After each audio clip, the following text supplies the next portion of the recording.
subscribe to Fat and Broke. Xin Chao, what's up everybody? Alright, so, as you know, we were recently in America. My name is Chris, this is a Fat and Broke channel. I'm a guy that lives in Vietnam. I moved here about 4 years ago. You can too if you want. If you want to learn about that, just check my channel out. Plenty of stuff in there. We'll walk down the middle here. So yeah, me and my wife, Winnie, we're just back in America, and I'm going to tell you the big differences she thought, and does she want to live in America? She unfortunately is busy and won't be able to answer these questions for herself, but I do actually know the answers for her, so I will be giving you the answers. So the main thing that really was the biggest takeaway was driving in traffic, you know. She didn't really get to experience quite, you know, of course we went to Chicago, you know. I am from a suburb of Chicago in northwest Indiana. There's no surprise there. So, you know, Chicago, of course, was cool. She liked it. And, you know, once she put the idea of maybe we could move there and live in Chicago, I then started to explain the price to her. And then over the days, over the first 2 to 3, 4 days, she got to really see that, you know, really America, and you don't notice it. You might notice it, but I think people notice it less and less, is you waste half your day driving around. I don't even care if you live in like a rural, suburban, you know, place like I come from. Like, our biggest takeaway is I was driving around 2 or 3 or 4 hours, like every single day. Like, that's what I was doing every day. So I mean, every single day we were driving 2 to 3 to 4 to 5, like 6 hours. So like, and you know, of course we were going all around to different like little cities in my area, but really she's learned pretty quick. The biggest takeaway and one of the big problems is, of course, you know, is traffic. So traffic was a deterrent, but that, trust me, that didn't deter her. She still had the American dream and still wanted to move to America. Then she started to see how much it costed for stuff. So if you haven't seen, you know, a lot of the trip, almost all the trip is filmed on Patreon. So it's not that we weren't doing content and putting it out. It's just that, you know, there's a reason I created the Patreon. There's a reason why the Patreon paywall exists. And I made a conscious decision to put all of the content from America on Patreon. So, you know, there's 5 or 6 or 7 videos on there from our America trip. But, you know, once she started to see like a pineapple fried rice was, you know, $15. I think her bowl of pho was $20.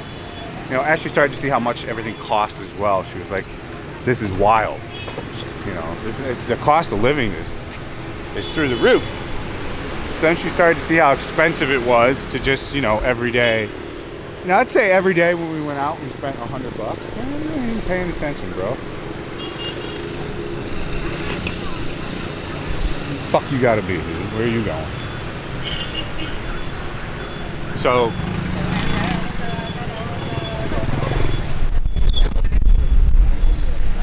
she was starting to see how expensive things were getting, you know, every day. The driving around, and then, you know, she really liked Chicago. Of course, you know, I like Chicago. I lived in Chicago. I did not take her to where I lived because it was pretty far from like where we were at. We were kind of in the tourist area around the lake the whole time. It was easier that way to kind of drive in after rush hour and then get out before afternoon rush hour. So, you know, she got to see that, you know, just an apartment in Chicago costs somewhere around $3,000. Everything's more expensive. Overall, you know, I think the food, really the biggest thing for Winnie was the food. You know, she is not a person that likes Western food. I think it's kind of because of me, and she's like kind of an anti-fan of me. As weird as that sounds, hard to explain, but I think it has a bit to do with that. So I think she doesn't particularly love it because of me out of the gate. Yeah, like Western cuisine just isn't her thing. So on the difficulty of that,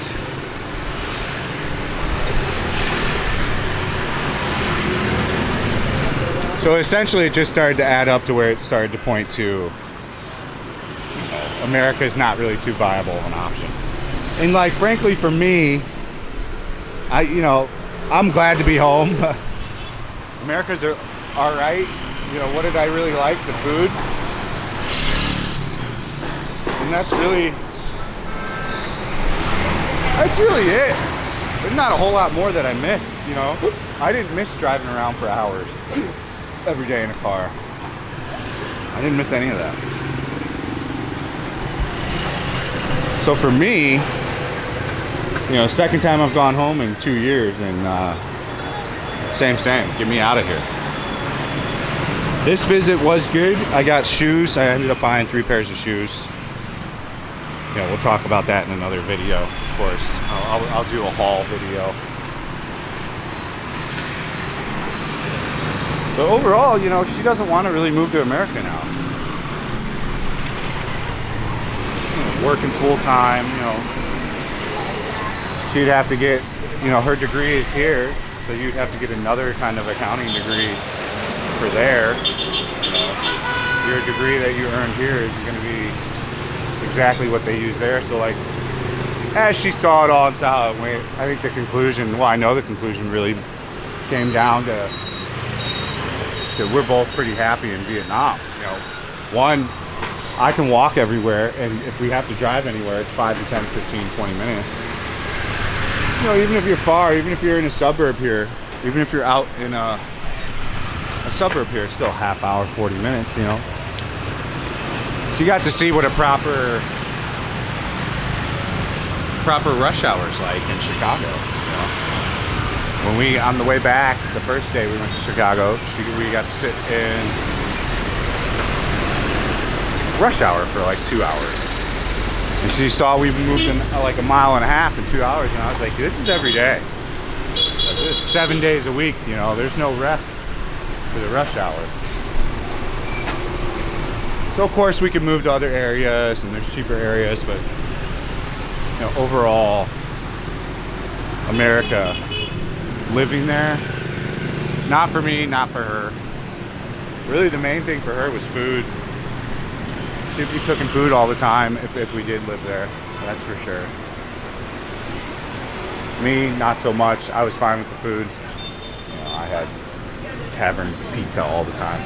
Taco Bell's completely trash in America. I won't even try it again. It's a shame. Taco Bell's such a good product in like all the countries in Asia that have it. Pretty much Taco Bell's good outside of America. It was just really not good in America. Nope. It's just not really that good in America anymore.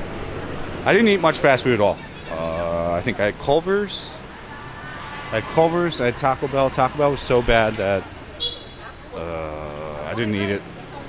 I had like a taco. It was all greasy. Like the guy just threw shit together. Everything was sick. Culver's was good. I think I had Wendy's because Winnie wanted a baked potato. So those were the only 3 fast foods. Other than that, I ate all like local like pizza spots and stuff that I grew up eating that were really good. Those didn't disappoint at all. You know, lots of good pizza where I'm from, so we had a lot of good times with that. Overall, she didn't like the food in America that much. She really did like America. She loved the houses. She loved cars. She loves how big everything was. You know, of course, my family was nice. So all that was good. But overall, like moving there, she doesn't want to. I don't want to. So that's what she thinks. So the likelihood of us ever moving back to America, for all the people that ask, probably not going to happen. I could potentially see living there, you know, throughout the year for a couple months. You know, I could see possibly going home every year for a month or 2. A couple of younger girls there. Oh no. All the massage places are coming back. So yeah, that wraps up the video. I don't think there's much more to add to it. You know, we had a fun time. If you want to see the adventure in America, sign up for the Patreon. That's in the description of the video. We do have the Bella box now for the live stream if you want to watch me live stream. Fat and Broke, kick.com/Fat and Broke for that one. So, all right, guys. Thanks for watching. Stay frosty. See you on the next one. Peace out.